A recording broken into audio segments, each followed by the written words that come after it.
Assalamualaikum warahmatullahi wabarakatuh. Alhamdulillahirrabbilalamin. Kita berjumpa kembali dalam mata kuliah studi hadis. Kali ini kita akan membahas mengenai golongan ingkar as-sunnah.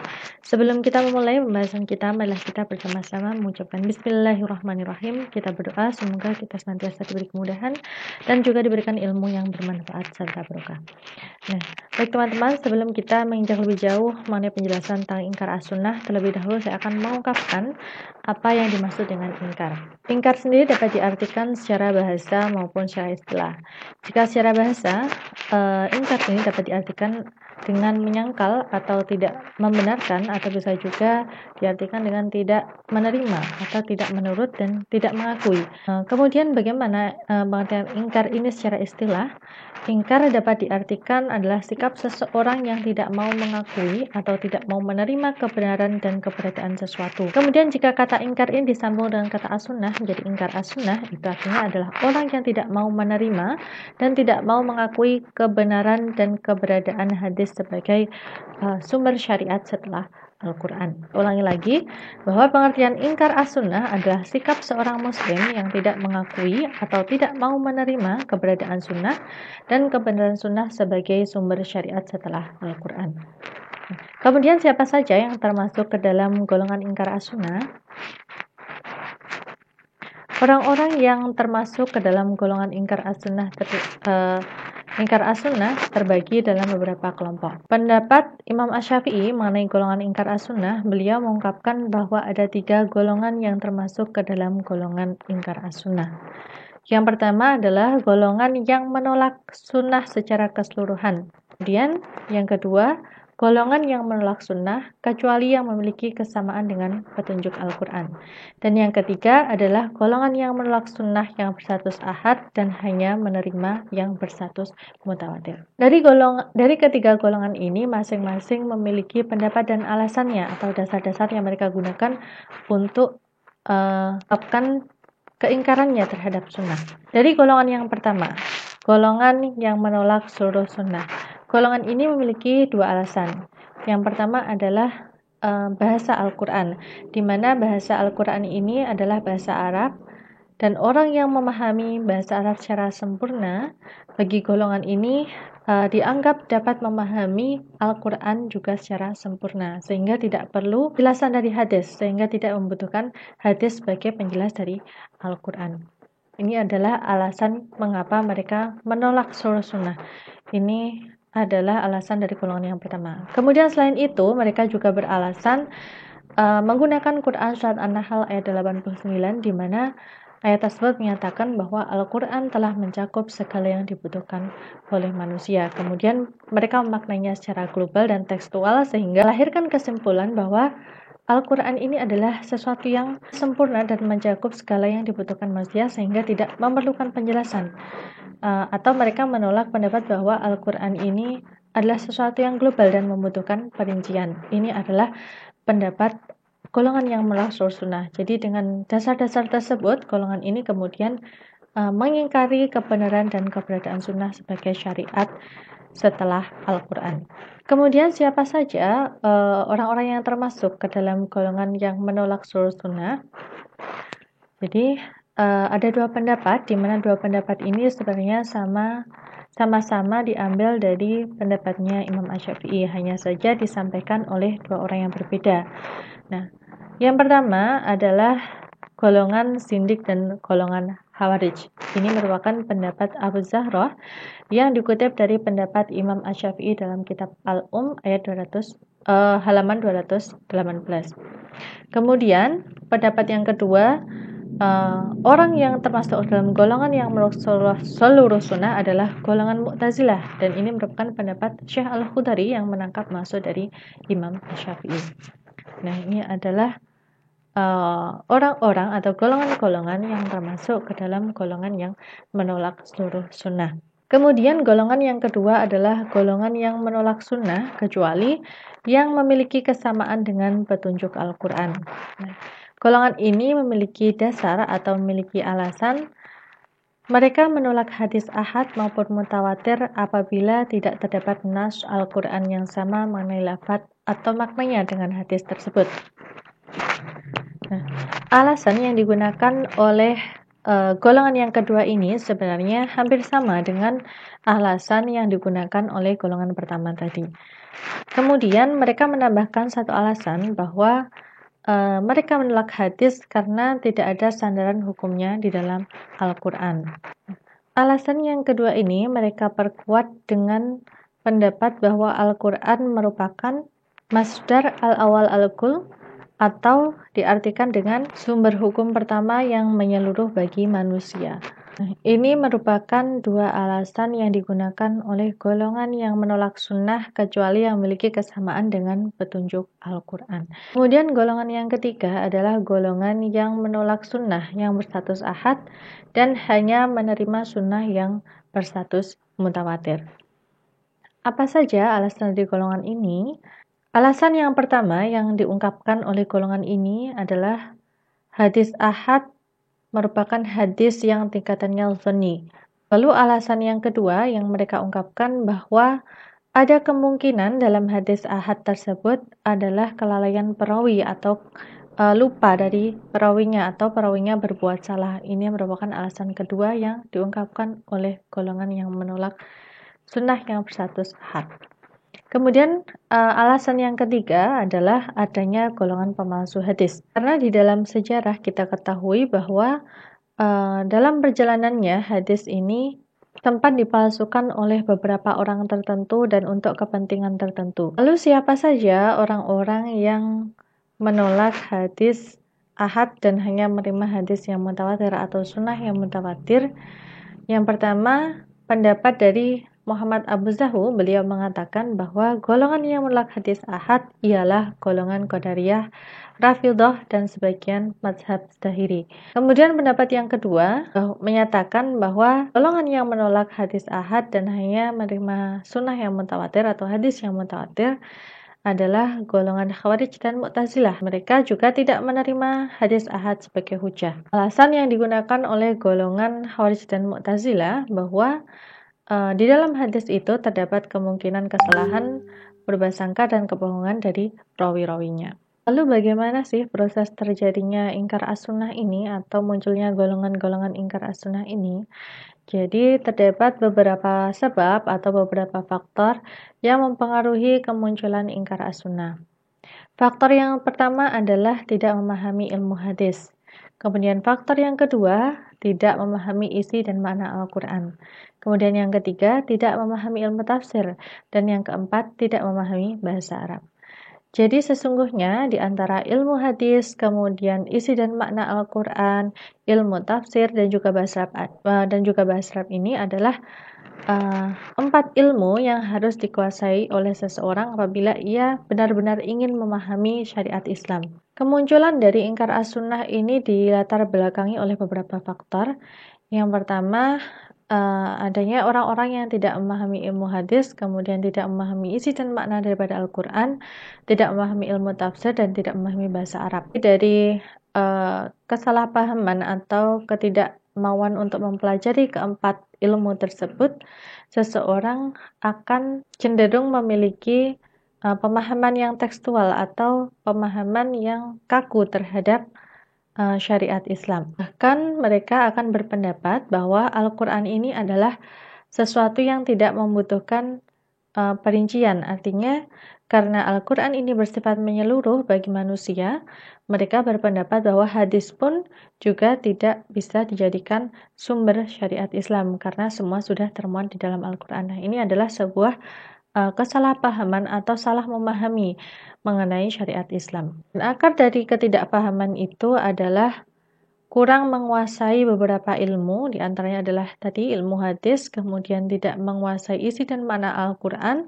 kemudian tidak memahami ilmu tafsir, dan juga tidak menguasai bahasa Arab. Ingkar as-sunnah sendiri sudah muncul sejak masa sahabat, karena pada masa sahabat ini terjadi sebuah peristiwa. Seseorang yang bernama Imran bin Hasan suatu hari sedang mengajarkan hadis. Kemudian ada seseorang yang menghentikannya untuk mengajarkan hadis dan menganjurkannya untuk cukup mengajarkan Al-Quran saja. Lalu Imran bin Hasan ini menjawab, "Kamu dan sahabat-sahabatmu mampu membaca Al-Quran, lalu maukah kamu mengajarkanku tata cara sholat dan syarat-syaratnya? Tolong ajarkan aku zakat dan syarat-syaratnya." Ini adalah ungkapan dari Imran bin Hasan. Lalu Imran bin Hasan melanjutkan, "Loh, kamu ini sering absen, padahal Rasulullah Shallallahu Alaihi Wasallam itu mewajibkan zakat dan menerangkan tata cara zakat itu begini, begini, dan begini." Begitu, inilah yang diungkapkan oleh Imran bin Hasan saat itu. Kemudian orang yang melarang Imran bin Hasan mengajarkan hadis tadi menjawab, "Terima kasih, saya baru sadar." Ini adalah kejadian adanya golongan ingkar as-sunnah pada masa sahabat. Kemudian cerita yang lain dialami juga oleh Umayyah bin Khalid. Namun kemudian Umayyah bin Khalid ini sadar bahwa ingkar as-sunnah atau mengingkari sunnah ini justru akan menyesatkannya. Karena suatu hari Umayyah bin Khalid pernah mencari hukum segala sesuatu hanya berdasar kepada Al-Quran. Sehingga ketika suatu hari dia mencari hukum atau syarat-syarat dan ketentuan mengenai sholat di dalam Al-Quran, maka ia hanya menemui ayat yang menerangkan mengenai sholat di dalam rumah dan juga sholat ketika perang. Dan dia tidak menemukan ayat yang menjelaskan tentang sholat di perjalanan. Kemudian Umayyah bin Khalid menyadari kekeliruannya. Jadi orang-orang yang ingkar as-sunnah pada masa sahabat ini memang mereka menyadari kekeliruannya dan kemudian kembali kepada kebenaran atau kembali mengakui as-sunnah sebagai sumber syariat. Golongan ingkar as-sunnah pada masa sahabat ini tergolong perorangan atau hanya dilakukan oleh individual saja. Dan ini terjadi pada abad 2 Hijriah, di mana pendapat-pendapat dari golongan ingkar as-sunnah ini kemudian dibantah oleh pendapat dari Imam Asy-Syafi'i. Sehingga pada masa berikutnya, Imam Asy-Syafi'i mendapatkan gelar sebagai pembela hadis, yang disebut juga dengan Nasrul Hadis atau Nasrul Sunnah. Hingga kabar baiknya, pada masa Asy-Syafi'i ini, golongan-golongan ingkar as-sunnah dapat dipadamkan atau dapat dikurangi. Setelah berakhirnya masa ingkar as-sunnah pada masa sahabat atau masa klasik, kemudian ingkar as-sunnah ini muncul kembali pada masa modern. Nah, ingkar as-sunnah pada masa modern pertama kali dimulai di Mesir, yang dipelopori oleh Syekh Muhammad Abduh. Dalam kitabnya Adwa al-Sunnah al-Muhammadiyah, Muhammad Abduh menyatakan bahwa umat Islam pada masa ini tidak mempunyai imam atau tidak mempunyai pimpinan selain Al-Quran. Dan Islam yang benar adalah Islam yang ada pada masa sebelum perpecahan. Muhammad Abduh juga menyatakan bahwa umat Islam tidak akan bangkit apabila kitab-kitab seperti yang diajarkan di Al-Azhar dan sebagainya itu masih diajarkan terhadap umat Islam.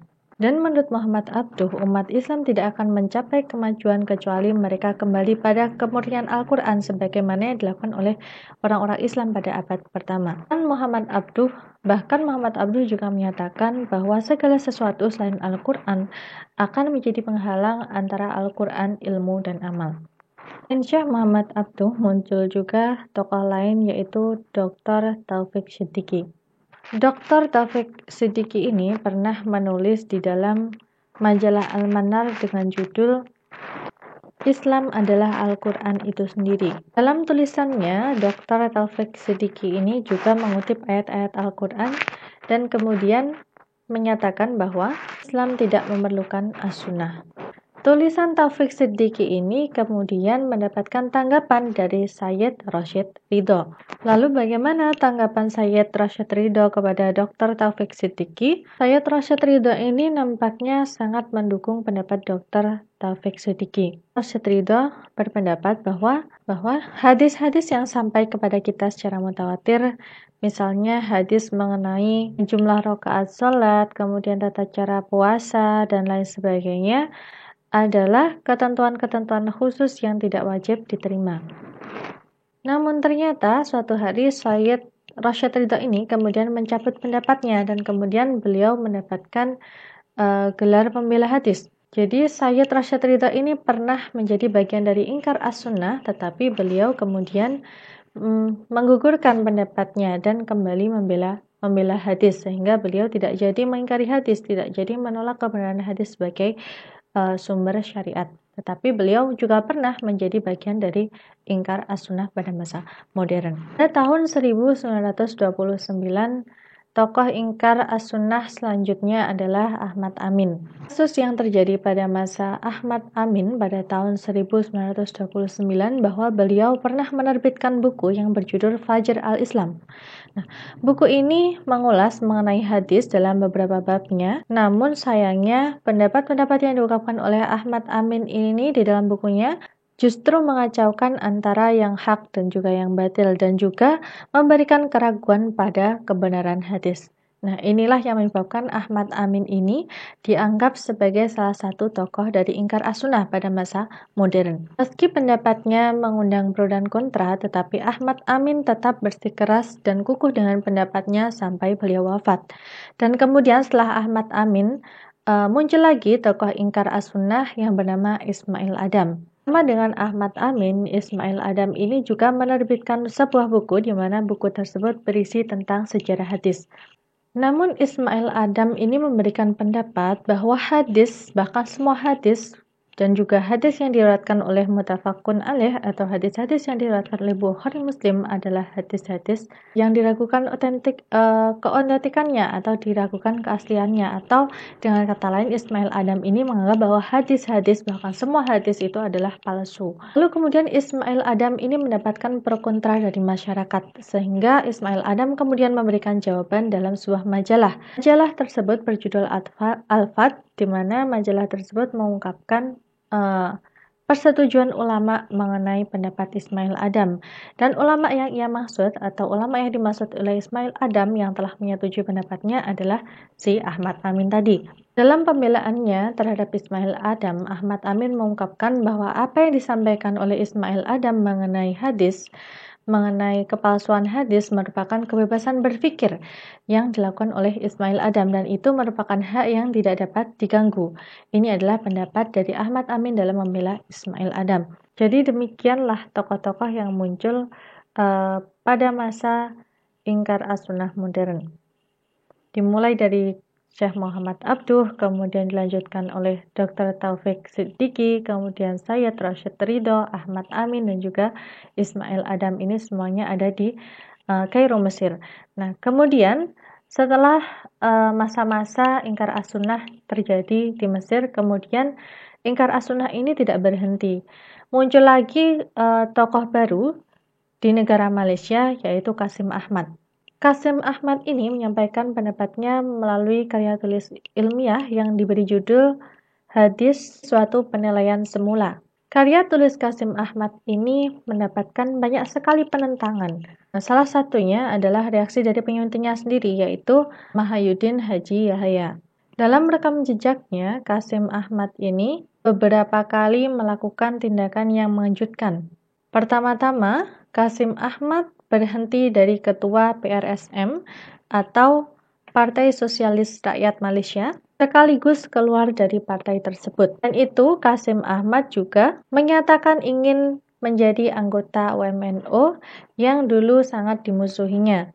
Dan yang paling mencengangkan, beliau mengeluarkan buku yang berisi tentang penolakan hadis sebagai ajaran Islam. Padahal selama ini Kasim Ahmad dikenal sebagai orang yang kurang terlibat dalam urusan agama dan dipertanyakan pengetahuannya tentang hukum Islam. Kemudian tidak berhenti di Malaysia, golongan-golongan Ingkar As-Sunnah ini kemudian menyebar di beberapa negara. Tidak terkecuali di Indonesia. Jadi terdapat beberapa tokoh Ingkar As-Sunnah di Indonesia, yaitu ada Abdul Rahman, kemudian ada Moh Irham Sutarto, dan juga Lukman Said. Tokoh-tokoh Ingkar As-Sunnah yang muncul di Indonesia ini dilatar belakangi oleh kurangnya pengetahuan tentang ilmu hadis dan kurangnya pengetahuan tentang isi Al-Quran, bahasa Arab, serta ilmu tafsir. Keberadaan orang-orang yang Ingkar As-Sunnah di Indonesia ini tidak bertahan lama. Dengan keluarnya surat keputusan Jaksa Agung pada 30 September tahun 1983, keberadaan Ingkar As-Sunnah di Indonesia dihapus dan buku-buku karya mereka dilarang untuk diterbitkan atau diedarkan. Namun kenyataannya, golongan Ingkar As-Sunnah ini sebenarnya sampai sekarang masih banyak beredar di masyarakat, hanya saja keberadaannya bersifat perorangan dan sulit terdeteksi. Nah, ini adalah keberadaan Ingkar As-Sunnah di Indonesia. Selain di Indonesia, terdapat juga beberapa negara lain yang mengalami keberadaan Ingkar As-Sunnah, atau di dalam negaranya tersebut terdapat orang-orang yang mengingkari sunnah.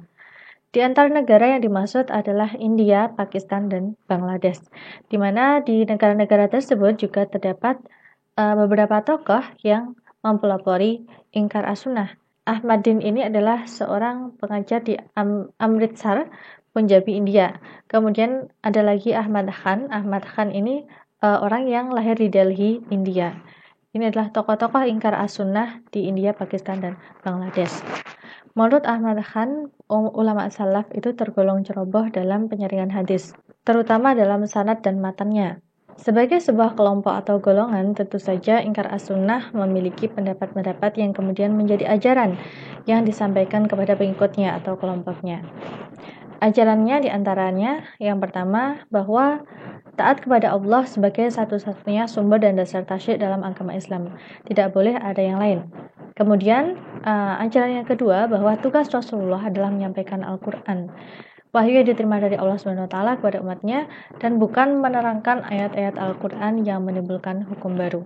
Ajaran yang ketiga bahwa sunnah yang ditulis oleh Imam Bukhari dan Imam Muslim serta ahli hadis lainnya tidak bisa diterima menjadi dasar atau sumber tasyrik Islam. Kemudian ajaran selanjutnya, orang-orang Ingkar As-Sunnah ini meyakini bahwa istilah mukjizat tidak pernah disebut di dalam Al-Quran, sedangkan dalam Al-Quran memakai istilah ayah yang berarti pertanda atas kenabian. Sebagai suatu golongan atau kelompok, tentu saja Ingkar As-Sunnah memiliki beberapa pendapat yang kemudian dijadikan ajaran dan disampaikan kepada pengikut-pengikutnya. Di antara ajaran tersebut adalah yang pertama, taat kepada Allah sebagai satu-satunya sumber tasyrik dalam agama Islam dan tidak boleh ada yang lain. Ini artinya siapa saja yang menggunakan sumber selain Al-Quran, maka dia telah melakukan kemusyrikan atau telah melakukan perbuatan syirik dan menyekutukan Tuhan. Bahkan menurut mereka, orang yang menggunakan sumber selain Al-Quran bisa dikatakan kafir atau orang yang melakukan kekafiran. Ajaran mereka yang kedua adalah bahwa tugas Rasulullah SAW menyampaikan Al-Quran, yaitu wahyu diterima dari Allah SWT kepada umatnya, dan bukan menerangkan ayat-ayat Al-Quran yang menimbulkan hukum baru.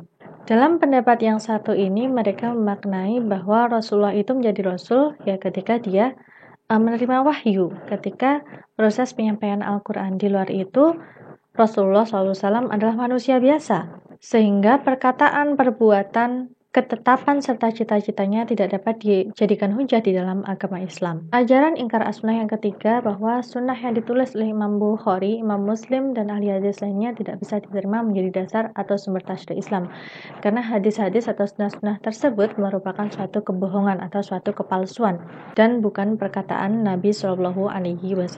Ajaran mereka yang selanjutnya adalah bahwa istilah mukjizat tidak pernah disebut di dalam Al-Quran. Sedangkan di dalam Al-Quran memakai istilah ayah yang berarti pertanda atas kenabian.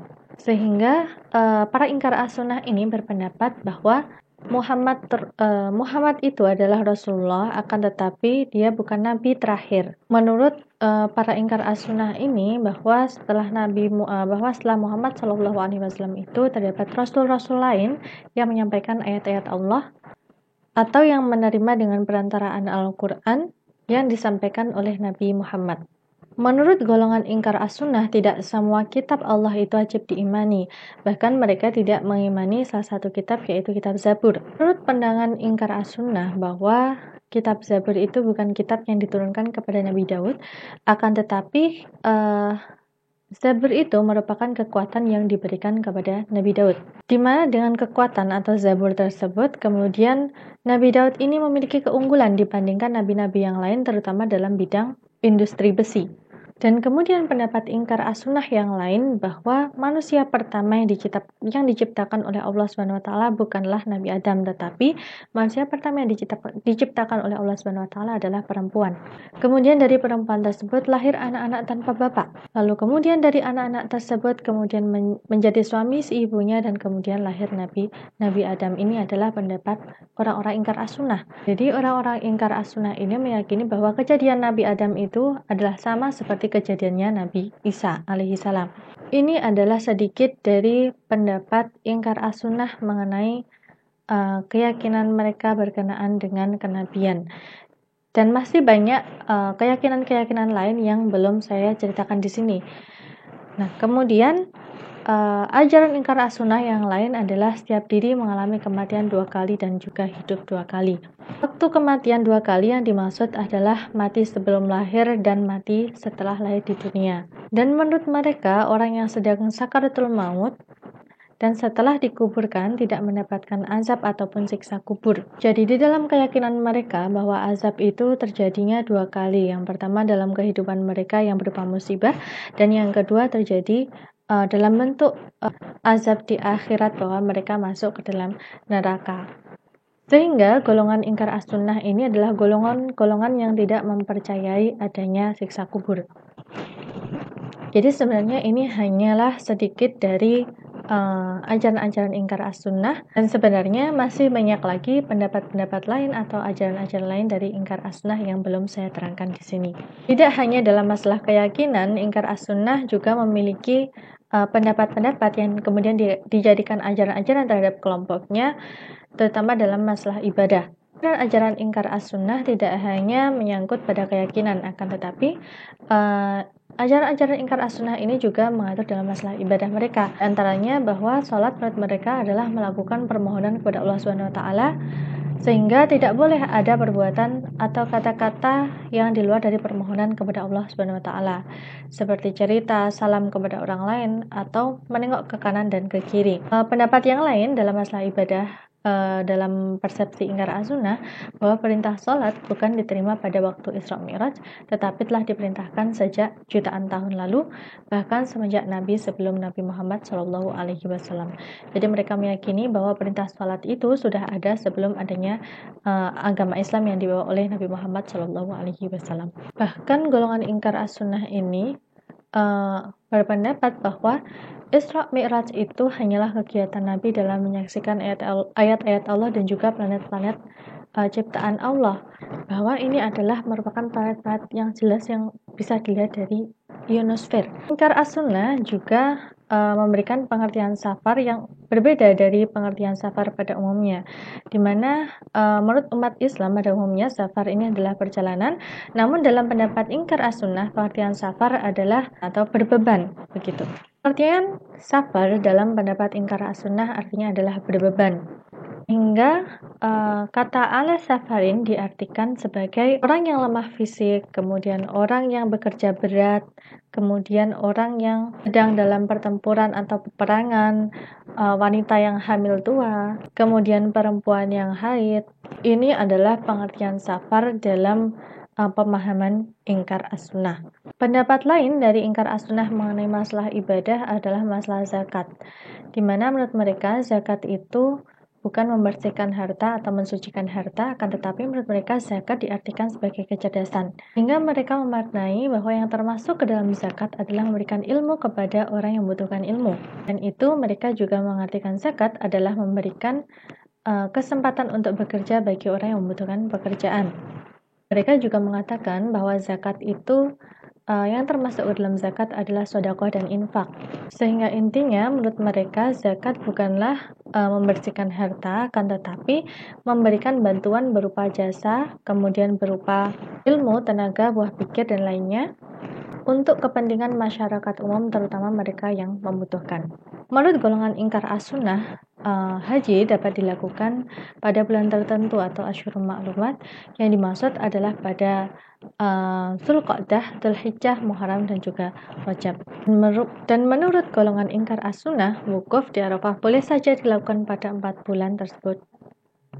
Bagian terpenting dalam haji bukanlah dam atau denda atau menghindari denda, akan tetapi bagaimana seseorang itu dapat menyembelih hewan kurban. Artinya mereka lebih mengutamakan penyembelihan hewan kurban daripada rukun haji.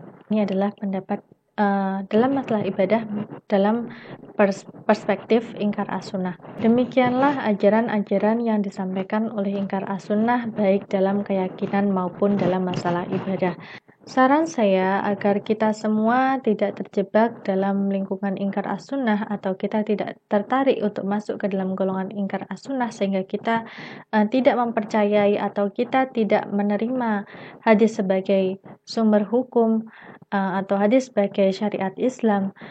Setelah Al-Quran, kita harus menguasai beberapa ilmu. Yang pertama ada ilmu hadis, kemudian kita harus menguasai bahasa Arab, setelah itu kita harus menguasai maksud dan isi dari Al-Quran, dan kemudian kita juga harus menguasai ilmu tafsir untuk memahami isi Al-Quran tersebut. Nah, inilah keempat bekal di mana kita tidak akan tersesat dalam memahami syariat. Cukup sekian yang dapat saya sampaikan pada pertemuan kali ini. Apabila ada kurang lebih dan kesalahan, saya mohon maaf yang sebesar-besarnya. Terima kasih atas perhatian teman-teman. Marilah kita tutup pertemuan kita pada hari ini dengan bacaan hamdalah alhamdulillahirabbil alamin. Terima kasih. Wassalamualaikum warahmatullahi wabarakatuh.